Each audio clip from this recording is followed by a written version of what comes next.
اعوذ باللہ من الشیطان اللعین الرجیم بسم اللہ الرحمن الرحیم۔ الحرمین پبلیشرز کراچی پاکستان کی شائع کردہ تفسیر پارہ ام آپ کی سماعتوں کے لیے ہدیہ ہے۔ اس کے مؤلف ہیں علامہ سید ذوالفقار زیدی صاحب۔ آج سورۃ الاخلاص کے بارے میں اس تفسیر سے پڑھا جا رہا ہے۔ اس سورہ کے مکی اور مدنی ہونے میں اختلاف ہے، لیکن ترجیح یہ ہے کہ یہ سورہ مکی ہے۔ نزولی ترتیب کے لحاظ سے اس سورہ کا نمبر 22 ہے، اور موجودہ ترتیب کے لحاظ سے اس سورہ کا نمبر 112 ہے۔ اس سورہ میں توحید کے دینی اصول بیان ہوئے ہیں، اس لیے اس کے ناموں میں سورہ توحید، سورہ اخلاص اور سورہ قل هو اللہ شامل ہیں۔ سورہ کے فضائل و خواص کے بارے میں لکھا ہے کہ سورہ کی تلاوت کرنے والے کو خداوند عالم قرآن مجید کی ایک تہائی آیات کی تلاوت کرنے والے کا ثواب عطا کرے گا، جیسا کہ رسول اللہ صلی اللہ علیہ وسلم نے فرمایا کہ جو شخص سورہ قل هو اللہ کی تلاوت کرے گا تو ایسا ہے جیسا کہ اس نے ایک تہائی قرآن کی تلاوت کی، اور اس سے خدا پر ایمان لانے والے اور شرک کرنے والوں کی تعداد کے 10 برابر حسنات عطا ہوں گے۔ حضور صلی اللہ علیہ وسلم کا یہ بھی ارشاد ہے کہ قل هو اللہ احد کی ایک مرتبہ تلاوت کرنے والے کو اللہ اس کے ملائکہ، اس کی کتابوں، اس کے رسولوں پر ایمان لانے والوں کے برابر اجر دے گا، اور اس کا اجر 100 شہیدوں کے برابر ہوگا۔ روایت میں یہ بھی ہے کہ رسول اکرم صلی اللہ علیہ وسلم ایک دفعہ مسجد تشریف لے گئے تو دیکھا کہ ایک شخص اس طرح مناجات کر رہا ہے کہ پروردگار میرے معبود، میں تجھ سے سوال کرتا ہوں، اے لا شریک ذات، اے بے نیاز ہستی، اے وہ ذات جس کی کوئی اولاد نہیں اور نہ وہ کسی کی اولاد ہے، اے وہ ذات جس کا کوئی ہمسر نہیں۔ یوں دعا کرتے دیکھ کر حضور صلی اللہ علیہ وسلم نے فرمایا غفر لک، غفر لک، غفر لک۔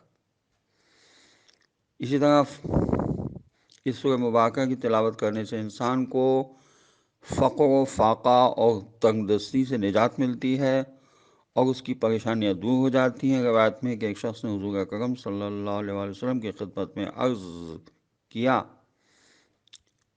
اپنے فقر و فاقے کے بارے میں، تو آپ صلی اللہ علیہ وسلم نے ارشاد فرمایا تم اپنے گھر جاؤ، وہاں اگر کوئی ہو تو اسے سلام کرو، اور اگر کوئی موجود نہ ہو تو اپنی سلامتی چاہو، اور وہاں ایک مرتبہ سورہ قل هو اللہ احد کی تلاوت کرو۔ یہ تسکین روح کتاب میں لکھا ہے۔ تو اس شخص نے حضور اکرم صلی اللہ علیہ وسلم کے اس فرمان پر عمل کیا تو اللہ تعالیٰ نے اسے اس قدر رزق سے نوازا کہ وہ اپنے ہمسایوں کو بھی فیض پہنچانے لگا۔ اسی طرح حضرت امام جعفر صادق علیہ السلام کا فرمان لکھا ہے کہ جو شخص اللہ و قیامت پر ایمان رکھتا ہے اس کے لیے واجب ہے کہ فرض نمازوں میں سورہ قل هو اللہ احد کی تلاوت کرنا ترک نہ کرے۔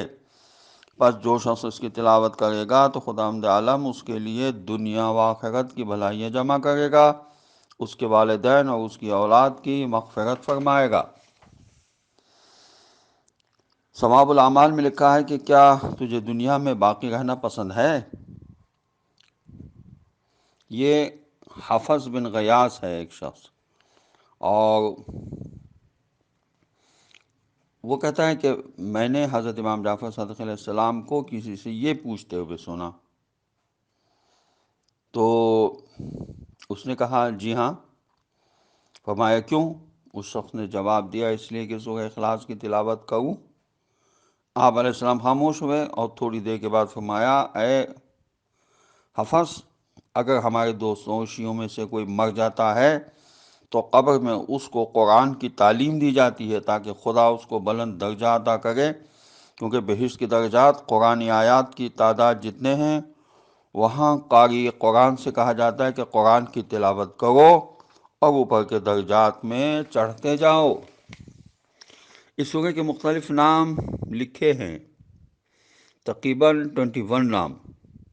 تفسیر نور الثقلین کی جلد 5 میں لکھا ہے کہ اس سورہ کا نام ہے سورہ توحید، اور توحید تمام دینی اصولوں اور عقائد کی بنیاد ہے، اسی لیے اس کا نام سورہ توحید ہے۔ جیسا کہ امام رضا علیہ السلام نے فرمایا کہ ہر وہ شخص جو سورہ قل هو اللہ احد کو پڑھے اور سمجھنے کی کوشش کرے تو گویا وہ توحید کو جاننا چاہتا ہے۔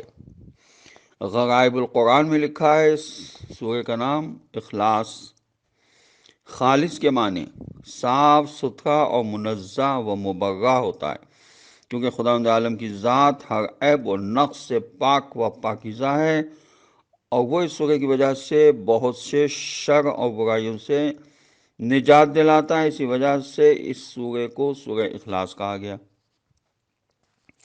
اس سورہ کا نام سورہ معارفہ بھی ہے۔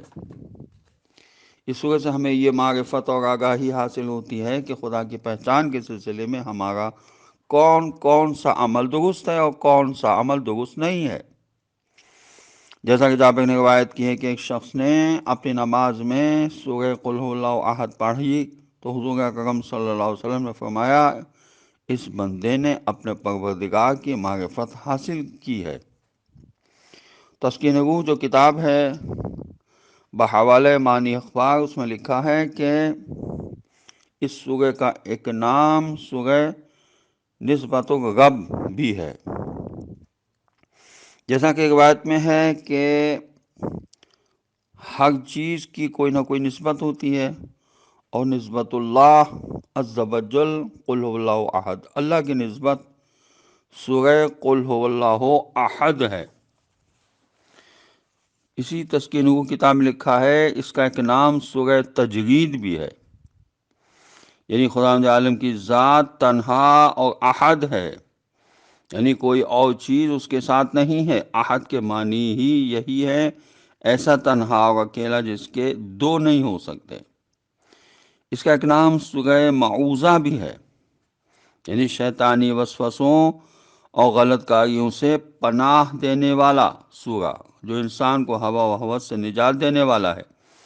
جیسا کہ روایت میں ہے کہ حضور اکرم صلی اللہ علیہ وسلم نے حضرت امام حسن علیہ السلام اور حضرت امام حسین علیہ السلام کی حفاظت کے لیے چاروں قل پڑھنے کو کہا، یعنی قل یا ایھا الکافرون، قل هو اللہ احد، قل اعوذ برب الناس، اور قل اعوذ برب الفلق۔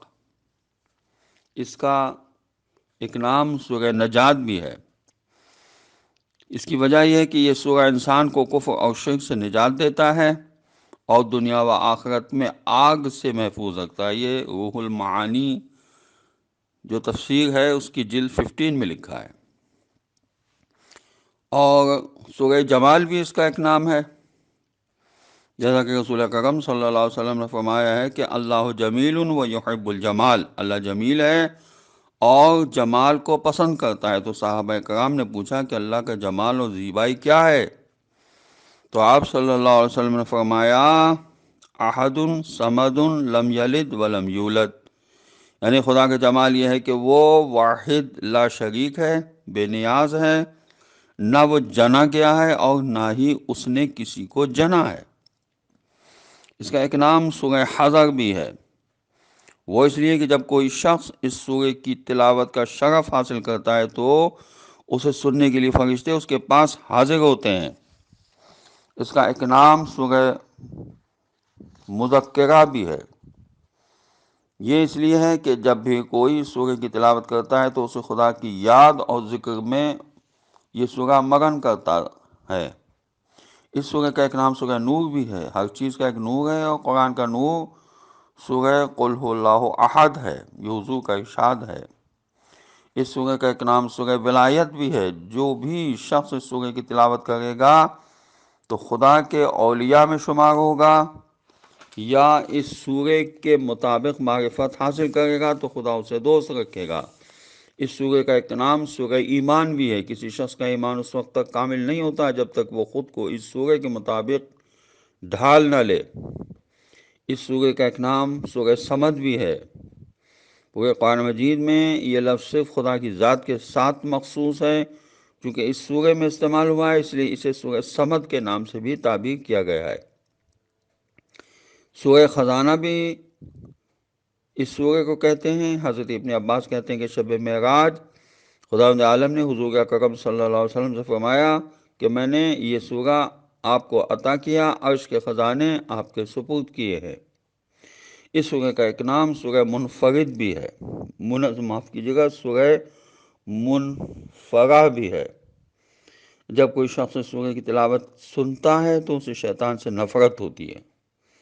ان ناموں کے علاوہ بھی سورہ مبارکہ کے کئی نام تفاسیر میں بیان ہوئے ہیں، جیسے کہ سورۃ المالقہ، سورۃ البراءہ، سورۃ الامان، سورۃ النظر، سورۃ التفرید، سورۃ الاساس۔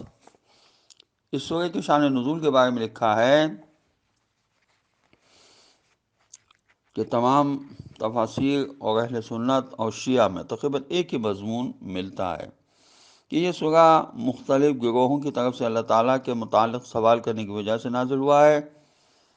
وہ لوگ رسول خدا صلی اللہ علیہ وسلم کی خدمت میں آ کر پوچھتے تھے کہ آپ صلی اللہ علیہ وسلم ہمیں اپنے اللہ کا حسب و نسب بتائیں کہ وہ کس خاندان سے ہے، کس چیز سے بنا ہے، وہ کیسا ہے، اس کی اولاد نہیں ہے۔ تو ان کے جواب میں یہ سورہ نازل ہوا۔ کافی ایسی روایات ہیں جن سے پتہ چلتا ہے کہ رسول اکرم صلی اللہ علیہ وسلم سے سوال کرنے والے زیادہ تر لوگ یہودی تھے، بعض مشرکین مکہ تھے، بعض سوال کرنے والے اعرابی تھے، اور بعض قریش مکہ، بعض خیبر کے یہودی، بعض میں یہودیوں کے سردار جیسے عبداللہ بن سوریہ، عبداللہ بن سلام، اور بعض روایت میں سوال کرنے والے نجران کے عیسائی بیان ہوئے ہیں۔ ان تمام روایات میں کوئی تضاد نہیں ہے، کیونکہ ممکن ہے کہ وقتاً فوقتاً ان تمام لوگوں نے حضور اکرم صلی اللہ علیہ وآلہ وسلم سے اللہ تعالیٰ کے متعلق سوال کیا ہو، بلکہ یہ تو اس سورہ کی عظمت ہے کہ اتنے لوگوں کے سوالات کا ایک ہی جواب ہے۔ حضرت امام جعفر صادق علیہ السلام سے روایت ہے کہ یہودیوں نے رسول خدا صلی اللہ علیہ وسلم سے کہا کہ اپنے رب کا نسب بیان کیجئے۔ آپ علیہ السلام 3 دن تک خاموش رہے اور انہیں کوئی جواب نہیں دیا، یہاں تک کہ سورہ قل هو اللہ احد نازل ہوئی۔ تفسیر عامہ کے مطابق یوں بیان ہے کہ ترمذی اور حاکم وغیرہ کی روایت میں ہے کہ مشرکین مکہ نے رسول اکرم صلی اللہ علیہ وسلم سے اللہ کا نسب پوچھا، تو ان کے جواب میں یہ سورہ نازل ہوا۔ بعض روایت میں ہے کہ مشرکین مکہ کے سوال کے جواب میں یہ بھی تھا کہ اللہ کس چیز سے بنا ہے، معاف کیجیے گا، سوال میں یہ تھا کہ اللہ کس چیز سے بنا ہے، تو یعنی سونے یا چاندی کا یا کسی اور چیز کا۔ بعض روایت میں کہ کسی عربی نے یہ سوال کیا تھا جب یہ سورہ نازل ہوا۔ دوسری بعض روایت میں یہ سوال مدینہ کے یہودی کعب بن اشرف اور حسن بن اخطب وغیرہ نے کیا تھا، اور عرض کیا تھا کہ آپ اپنے رب کے اوصاف ہم سے بیان کریں۔ اس پر یہ سورہ اترا۔ محدثین نے اپنی اپنی کتابوں میں اس سوال کو مختلف الفاظ اور مضامین کے اختلاف کے ساتھ بیان کیا ہے۔ امام ابن جریر نے حضرت اکرمہ سے روایت نقل کی ہے کہ مشرکین نے کہا یا رسول اللہ صلی اللہ علیہ وسلم ہمیں اپنے رب کے اوصاف بیان کیجئے کہ وہ کیا ہے، کون سی شے سے ہے، تو اللہ تعالیٰ نے یہ سورہ نازل فرمایا۔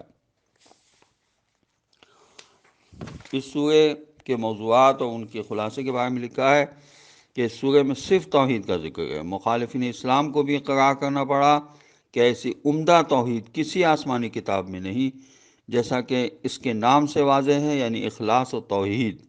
یہ سورہ پروردگار کی یکتائی کا ذکر کرتا ہے اور 4 مختصر سی آیات میں خدا کی توحید کی اس طرح توصیف کی ہے جس میں اضافے کی کوئی گنجائش نہیں ہے۔ اس سورہ میں نہ احکام کا ذکر ہے، نہ قیامت اور نہ جنت و جہنم کا ذکر ہے، اور الفاظ کے اعتبار سے بھی یہ سورہ مکمل توحید پر مبنی ہے۔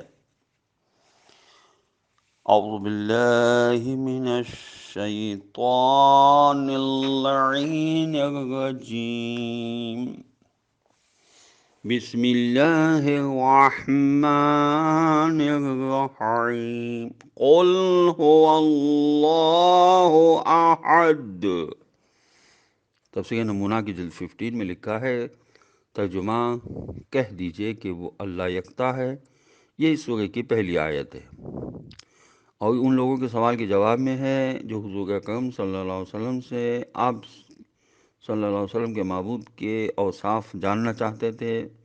حکم ہوا کہہ دیجئے کہ وہ یکتا و یگانہ ہے۔ بعض مفسرین نے کہا ہے کہ ہوا یہاں پر ضمیر شان ہے، اس بنا پر مطلب ہوگا کہ شان و مطلب یہ ہے کہ خدا ایک اکیلا ہے، لیکن یہاں پر بہتر یہ ہوگا کہ ہوا اس خدا کی پاک ذات کی طرف اشارہ ہے جو سوال پوچھنے والوں کے لیے غیر معلوم اور مبہم تھی۔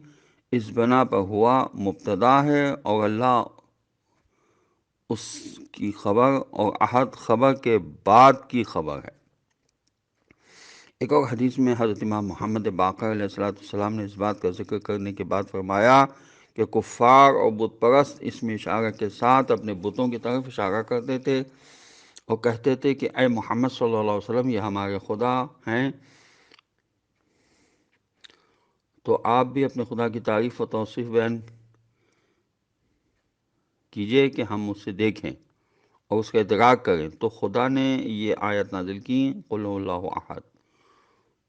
ہوا مطلب پر توجہ دینے اور ثابت کرنے کے لیے ہے، اور واو ضمیر غائب ہے جو اس ذات کی طرف اشارہ ہے جو آنکھوں کے دیکھنے سے غائب اور حواس کے لمس سے دور ہو۔ اور ان کے بارے میں یہاں پر آیت اللہ محسن علی نجفی کی تفسیر قرآن الکوثر سے اقتباس پیش کرتے ہیں۔ اللہ کی وحدانیت کے بارے میں 4 قسم کے توحیدی درجات کے ہم قائل ہیں، یعنی توحید ذات، توحید صفات، توحید افعال اور توحید عبادت۔ توحید ذات کے بارے میں یہ ہے کہ اللہ تعالیٰ کی ذات یکتا ہے، جس میں کسی قسم کی کثرت کا شائبہ نہیں، اس کے اجزاء نہیں ہیں، یعنی وہ مرکب نہیں ہے کہ اجزاء کی کثرت ہو جائے۔ اس کی ذات و صفات میں کثرت نہیں کہ ذات اور صفات الگ ہوں۔ اس طرح توحید صفات کا مطلب ہے کہ اللہ تعالیٰ کی صفات ذات سے جدا کوئی اضافی چیز نہیں، جیسا کہ انسان میں ہے کہ انسان کی ذات الگ ہے اور علم الگ، بعد میں اس میں آ گیا، یعنی علم جب اس میں آ گیا، لیکن اللہ کی صفات عین ذات ہیں، زائد بر ذات نہیں۔ جب ہم کہتے ہیں کہ اللہ عالم ہے تو اس کا مطلب یہ نہیں کہ اللہ کو علم حاصل ہے، بلکہ اس کا مطلب یہ ہے کہ اللہ اس ذات کو کہتے ہیں جس کی ذات علم سے عبارت ہے۔ بعنوان مثال 4 جفت ہے، 4 ذات ہے، جفت اس کی صفت ہے، یہاں ذات اور صفات ایک ہے۔ ایسا نہیں ہو سکتا کہ ہم ایسے 4 کا تصور کریں جو جفت نہ ہو، بعد اسے جفت کی صفت مل گئی ہو، بلکہ 4 کہتے ہیں اسے جو بذات خود جفت ہو۔ اس طرح ہم اللہ کہتے ہی اسے ہیں جو بذات خود عالم ہو۔ حضرت علی علیہ السلام اس جگہ فرماتے ہیں کمال توحید تنزیہ اور اخلاص ہے، منزیہ اور اخلاص ہے، اور کمال تنزیہ و اخلاص یہ ہے کہ اس سے صفتوں کی نفی کی جائے، کیونکہ ہر صفت شاہد ہے کہ وہ اپنے موصوف کی غیر ہے، اور ہر موصوف شاہد ہے کہ وہ صفت کے علاوہ کوئی اور چیز ہے۔ اسی لیے قرآن مجید میں کسی جگہ بھی اللہ کے لیے لفظ صفت یا صفات نہیں کہا، چونکہ صفت کہنے میں صفت موصوف 2 کا تصور آ سکتا ہے، بلکہ قرآن نے ان صفات کو اسماء الحسنہ کہا ہے، کیونکہ اسم مسمى 2 نہیں ہیں۔ وَلِلَّهِ الْأَسْمَاءُ الْحُسْنَى فَادْعُوهُ بِهَا، زیبا ترین نام اللہ ہی کے لیے ہیں، بس تم اسے انہی اسماء الحسنہ سے پکارو۔ یہ سورہ اعراف کی آیت نمبر 180 ہے، 180 ہے، جی ہاں۔ اس طرح اس کے بعد سورہ یاسین کی آیت 83 کے مطابق اللہ تعالیٰ کے افعال میں کسی کی شرکت نہیں ہے، وہ خالق ہے تو یکتا، رازق ہے تو یکتا، حیات دہندہ ہے تو یکتا، موت و حیات کو بھی صرف اسی کے موت و حیات بھی صرف اسی کے ہاتھ میں ہے، یعنی اللہ تعالیٰ اپنے افعال میں کاملاً مستقل ہے، کسی کی بھی شرکت نہیں، جبکہ غیر خدا اپنے کسی کام میں مستقل نہیں، محتاج ہوتا ہے۔ اللہ اپنی ربوبیت میں یکتا ہے، وہ یکتا قانون دہندہ ہے، اور تدبیر کائنات میں یکتا ہے۔ بے یدہ ملکوت و کل شیء، اس کے ہاتھ میں ہر چیز کی سلطنت ہے۔ سورہ بقرہ کی آیت نمبر 21 میں ارشاد ہوا، عبادت اور بندگی صرف اللہ کی ہوتی ہے۔ ہم نے متعدد مقامات پر عبادت کی تعریف کا ذکر کیا ہے۔ یہ تعریف خود قرآن سے ماخوذ ہے۔ عبادت کی تعریف یہ ہے کہ کسی ذات کو خالق یا رب سمجھ کر اس کی تعظیم کی جائے۔ یا ایھا الناس اعبدوا ربکم، اے لوگوں اپنے پروردگار کی عبادت کرو۔ سورہ انعام کی آیت نمبر 102 میں ارشاد ہوا، ذالکم اللہ ربکم لا الہ الا ہوا خالق کل شیء فاعبدوہ، وہی اللہ تمہارا پروردگار ہے، اس کے سوا کوئی معبود نہیں، وہ ہر چیز کا خالق ہے، لہذا اسی کی عبادت کرو۔ ان آیات میں فرمایا اپنے رب، اپنے خالق کی عبادت کرو۔ قرآن کریم، احادیث مبارکہ، نہج البلاغہ اور صحیفہ کاملہ و صحیفہ علویہ کی روشنی میں توحید کا یہی تصور ہے۔ لیکن جو ذاکرین حضرات جوش خطابت میں بعض اوقات بہک جاتے ہیں، اس کا اسلامی تصور توحید سے کوئی تعلق نہیں ہے۔ جیسے کہا گیا ہے کہ تمہیں اللہ نے علی کی عبادت کے لیے پیدا کیا ہے، وغیرہ وغیرہ۔ توحید کے لیے لفظ واحد کے بجائے لفظ احد استعمال ہوا ہے۔ احد کا لفظ واحد سے دقیق تر ہے، یعنی واحد کے اجزاء ہو سکتے ہیں لیکن احد کے نہیں، اور احد واحد کے معنی میں اضافہ کرتا ہے۔ احد واحد کے معنی میں اضافہ کرتا ہے کہ اس کے سوا کوئی دوسری چیز اس کے ساتھ نہیں، اور یہ کہ اس جیسی کوئی چیز نہیں۔ توحید معاشرہ، ہم صرف اسی معاشرے کو توحیدی معاشرہ کہہ سکتے ہیں جس میں بجا لائے جانے والے تمام امور خدا کی خاطر بجا لائے جاتے ہوں، یعنی انسان کے تمام امور قربتاً الی اللہ بجا لائے جائیں۔ اس سے مراد نماز، روزہ، حج، زکوٰۃ، جہاد وغیرہ نہیں ہے، بلکہ ایک موحد کے لیے لازم ہے اپنے کھانا کھانے، لباس پہننے، دوستوں سے ملاقات کرنے، کام کرنے، آرام کرنے اور کسی کی مدد کرنے، یہاں تک کہ اپنے سونے کو بھی قربتاً الی اللہ قرار دیں۔ اگر کسی معاشرے میں یہ روش قائم ہو جائے تو یقیناً اسے توحیدی معاشرہ کہا جا سکتا ہے۔ ایک اور مثال یوں دی جا سکتی ہے کہ کسی مومن نے گھر میں مجلس اذا کا اہتمام کیا، اور مجلس کے عناصر میں بانی مجلس ذاکر و سامعین ہوتے ہیں جو بنیادی حیثیت رکھتے ہیں۔ اب اگر بانی مجلس نے مجلس کے انعقاد میں یہ نیت کی ہے کہ مکتبہ حسینیت کو زندہ رکھنے کے لیے مجلس قائم کی جائے، کیونکہ امام حسین علیہ السلام نے توحید کو بچانے کے لیے اپنا سب کچھ قربان کر دیا ہے، تو آپ علیہ السلام کے ذکر سے سامعین کی ہدایت کا سامان فراہم ہو، اور مجلس کے ذاکر کا مقصد یہ ہو کہ میں جس جگہ بیٹھا ہوں وہ جگہ بڑی متبرک اور مقدس ہے، اور اس جگہ سے قال اللہ اور قال رسول اللہ اور قال المعصوم کے علاوہ کوئی چیز بیان نہیں ہونی چاہیے، تاکہ لوگ ہدایت حاصل کر سکیں، اور یہ مجلس ہم سب کے لیے تقرب الی اللہ کا باعث ہے۔ مجلس کے سامعین اس لیے مجلس میں حاضر ہوں کہ ہم حسین علیہ السلام کے ذکر کی مجلس میں حاضر ہو کر حضرت ابا عبداللہ علیہ السلام کی جانثاری، فداکاری اور قربانیوں کا ذکر سن کر کچھ سبق حاصل کر گئے ہیں، اور اپنی عملی زندگی میں ان اصولوں میں کاربند ہونے کی کوشش کریں تاکہ قربتاً الی اللہ کی منزل تک پہنچ جائیں۔ دوسرے الفاظ میں مجلس کی بنیادی عناصر کا مقصد اور ہدف تقرب الی اللہ ہے، تو یہ ایک توحیدی معاشرہ ہے، کیونکہ سب کا ہدف و مقصد ایک ہے، لیکن خدا نہ کرے ان تینوں عناصر کے اہداف و مقاصد الگ الگ ہوں تو یہ نہ حسین علیہ السلام کی مجلس ہے، نہ دین کی ترویج ہے، اور نہ ہی یہ توحیدی معاشرہ ہے۔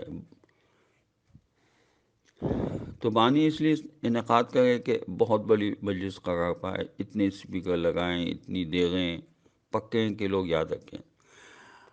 ارشاد ہوا اللہ الصمد، اللہ خدا کا اسم خاص ہے، اور یہی اسم ذات بھی ہے، اسی بنا پر اس کو اسم اعظم کہا گیا ہے۔ اس نام کا خدا کے علاوہ کسی پر اطلاق نہیں ہو سکتا، جبکہ خدا کے دوسرے نام عام طور پر کسی صفت جمال و جلال کی طرف اشارہ کرتے ہیں، جیسے عالم، خالق، رازق۔ عام طور پر اس کے غیر پر بھی اطلاق ہوتا ہے، جیسے رحیم، کریم، عالم، قادر وغیرہ۔ اس حال میں اس کی اصل اور ریشہ و صفی معنی رکھتا ہے، اور اصل میں یہ ولاح سے مشتق ہے، جو تحیر، حیرانگی کے معنی میں ہے، کیونکہ اس کی ذات پاک میں عقل حیران ہے، جیسا کہ ایک حدیث میں حضرت علی علیہ السلام سے منقول ہے، اللہ کا معنی ایک ایسا معبود ہے جس میں مخلوق حیران ہے اور اسے عشق رکھتی ہے۔ اللہ وہی ذات ہے جو آنکھوں کے ادراک سے منور ہے اور مخلوق کے افکار و عقول سے محجوب ہے۔ جیسا کہ بیان کیا ہے، اس کا اصل اور ریشہ جو چاہے جو بھی ہو، بعد میں اس نے اس میں خاص کی صورت اختیار کی ہے، اور یہ اسی جامع جمی صفات کمالیہ اور ہر قسم کے عیب و نقص سے مبارہ اور خالی ذات کی طرف اشارہ کرتا ہے۔ اس مقدس نام کا ذکر قرآن کریم میں تقریباً 1000 مرتبہ تکرار ہوا ہے، اور خدا کے اسماء مقدسہ میں سے کوئی سا نام بھی اتنی مرتبہ قرآن میں نہیں آیا۔ یہ ایک ایسا نام ہے جو دل کو روشن کرتا ہے اور انسان کو قوت و توانائی اور سکون اور آرام بخشتا ہے، اور انسان کو ایک نور و صفا کے عالم میں غرق کر دیتا ہے۔ لفظ اللہ خالق حقیقی کا اسم ذات ہے، اور دوسرے تمام نام صفاتی ہیں، اور قسم کا انعقاد بھی صرف اسی نام کے ذریعے ہوتا ہے۔ قسم کا انعقاد بھی صرف اسی نام کے ذریعے سے، یعنی اسی نام کے ذریعے سے ہوتا ہے، یعنی واللہ، باللہ، للہ۔ دوسرے کے صفاتی نام یا غیر خدا سے قسم منعقد نہیں ہوتی۔ دوسرے صفاتی ناموں سے اور یا غیر خدا سے قسم منعقد نہیں ہوتی، جیسے قرآن کی قسم، عباس کی قسم، علم کی قسم، باپ کی قسم وغیرہ وغیرہ، اور ذاکر ممبر کو اپنے لیے استعمال کرے تو کرتا رہے۔ قال اللہ و قال رسول اور قال معصوم کی بجائے اپنی ہاں کے چٹکلے لطیفے سنائے، اور آئندہ کے لیے اپنے مقام کو مستحکم کرنے کے لیے اصلی و بنیادی مقصد کی طرف توجہ نہ دے، صرف ایسی باتیں جس سے لوگ خوش ہوں اگر کرے، اور اس لیے کہ سامعین اس کے لیے حاضر ہوں کہ بھئی فلاں بڑے صاحب کے ہاں مجلس ہو گئی ہے، اگر نہ جائیں تو ناراض ہوں گے، یا فلاں بڑا ذاکر خطابت کر رہا ہے، اس کی تقریر سن کر بڑا مزہ آتا ہے، لہذا شرکت کی جائے۔ خدا نہ کرے مؤخر الذکر صورتحال میں کسی بھی صورت یہ مجلس کسی توحیدی معاشرے کا نمونہ نہیں بن سکتی، کیونکہ ہر ایک کا مقصد جداگانہ ہے۔ پیشاد و اللہ الصمد، صمد کے لفظی معنی ہے بے نیازی، اور صمد مقصود کل کے معنوں میں ہے۔ دنیاوی کائنات اس کی محتاج ہے، اور وہ کسی کا محتاج نہیں، اور کسی ایک کی طرف رجوع نہیں کرتا، اور صمد کے لیے توحید لازمی ہے۔ جس کا کوئی شریک نہ ہو تو وہ صمد ہوتا ہے۔ اللہ صمد، لفظ صمد کے بہت سے معنی ہو سکتے ہیں، اس لیے حضرات مفسرین کے اقوال مختلف ہیں۔ امام حدیث نے کتاب السنہ میں ان تمام اقوال کو جمع کرنے کے بعد فرمایا یہ سب صحیح ہے، اور ان میں جو صفات بیان کی گئی ہیں وہ سب ہمارے رب کی صفات ہیں، لیکن صمد کے اصل معنی یہ ہیں کہ جس کی طرف لوگ اپنی حاجات اور ضروریات میں رجوع کریں، جو بڑائی اور عظمت اور سرداری میں ایسا ہو کہ اس سے کوئی بڑا نہ ہو اور نہ ہے۔ خلاصہ یہ ہے کہ یہ سب اس کے محتاج ہیں، اور وہ کسی کا محتاج نہیں۔ وَلَمْ يَكُنْ لَهُ كُفُوًا أَحَدٌ۔ آخر میں سورہ مبارکہ کی آخری آیت میں خدا کے اوصاف کے مطلب کو مرحلہ کمال تک پہنچاتے ہوئے ارشاد ہوا وَلَمْ يَكُنْ لَهُ كُفُوًا أَحَدٌ۔ کف اصل میں مقام و منزلت اور قدر میں ہم پلہ کے معنی میں ہے۔ اس کے بعد اس کا ہر قسم کے شبیہ و مانند پر اطلاق ہوا ہے۔ اس آیت کے مطابق مخلوقات کے تمام عوارض اور موجودات کی صفات اور ہر قسم کا نقص و محدودیت اس کی ذات پاک سے مستثنیٰ ہے۔ یہ وہی توحید ذاتی و صفاتی ہے جو اس توحید نوعی و عددی کے مقابلے میں ہے، جس کی طرف اس سورہ کے آغاز میں اشارہ ہوا ہے۔ اس بنا پر نہ تو اس کی ذات میں کوئی اس کا شبیہ ہے اور نہ صفات میں کوئی اس کے مانند ہے، اور نہ ہی افعال میں کوئی اس کا مثل اور نظیر ہے۔ وہ ہر لحاظ سے بے مثل و بے نظیر ہے۔ حضرت علی علیہ السلام کے خطبے میں ارشاد ہوتا ہے، لم یلد ویکون مولودا ولم یولد ویصیر محدودا ولا کف لہو فیکافئنہ ولا نظیر لہو فیساویہ۔ اس نے کسی کو نہیں جنا کہ وہ خود بھی مولود ہو، اور وہ کسی سے پیدا نہیں ہوا، اور ورنہ وہ محدود ہو جاتا۔ اس کا مثل نظیر نہیں کہ وہ اس کا ہم پلہ ہو جائے، اور اس کے لیے کسی شبیہ کا تصور نہیں ہو سکتا کہ وہ اس کے مساوی ہو جائے۔ اور یہ ایک ایسی عمدہ تفسیر ہے جو توحید کے اعلی ترین وقائق کو بیان کرتی ہے۔ یہ تفسیر نمونہ کی جلد 15 میں لکھا ہے۔ اس سورہ مبارکہ کی ہر آیت سے توحیدی شان جھلکتی ہے۔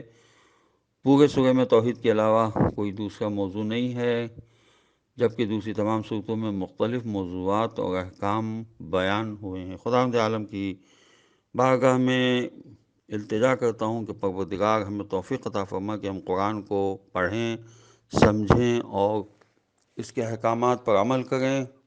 خداوند عالم وارث قرآن حضرت امام زمانہ عجل اللہ تعالیٰ فرج و شریف کے ظہور میں تعجیل فرمائے، اور ہمیں ان کے اعوان و انصار میں قرار دے کہ ہم اپنی جان ان کے قدموں پر نثار کر دیں۔ السلام علیکم ورحمۃ اللہ وبرکاتہ۔